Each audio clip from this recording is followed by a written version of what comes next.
What are your thoughts on current South Dakota statutes regarding embryonic stem cell research and how it applies to research developments in South Dakota?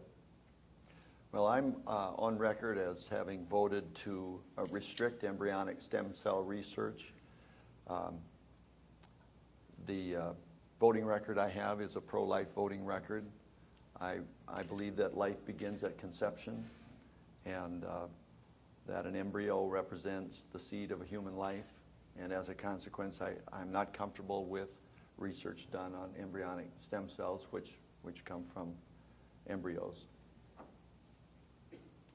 Scott? Well, I couldn't disagree more with what Dennis just said.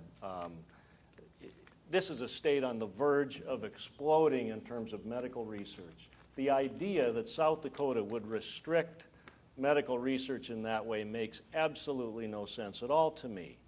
To me, this issue represents both the past and the future of South Dakota colliding. The past, where it was easy to say, let's restrict research in stem cells when there wasn't any real research going on anyway, and the future that represents a very bright time in South Dakota if we can actually get research going. What are we doing now? We're farming it out in terms of the gift to a laboratory in California.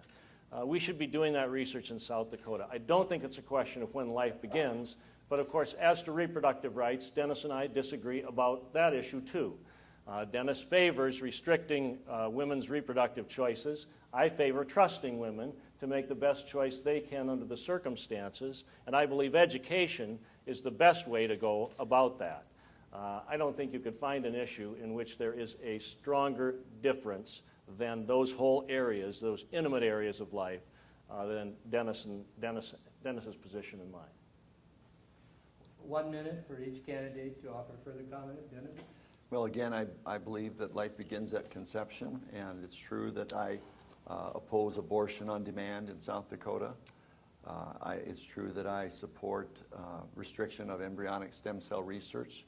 There are many, many avenues of research that South Dakota can pursue, including adult stem cell research and including a myriad of other areas that South Dakota can pursue in the research area. So I don't believe that this unduly restricts our ability to succeed as a research center, and yet I think it respects those folks in South Dakota who do believe strongly that life begins at conception.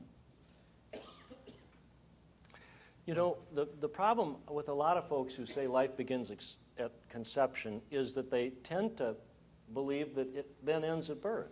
I mean, Birth to 3 is a critically important program in South Dakota. Birth to 3. You all know that. I mean, a lot of you work with it.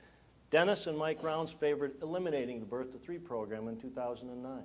Pre-K is critically important. This is a state with more working women, more two-income earning households than any state in the country. 77% of South Dakota households have a mom and a dad both working outside the home. We need pre-K for all of those parents, for all of those children. Folks, 68,000 youngsters in South Dakota take care of themselves after school.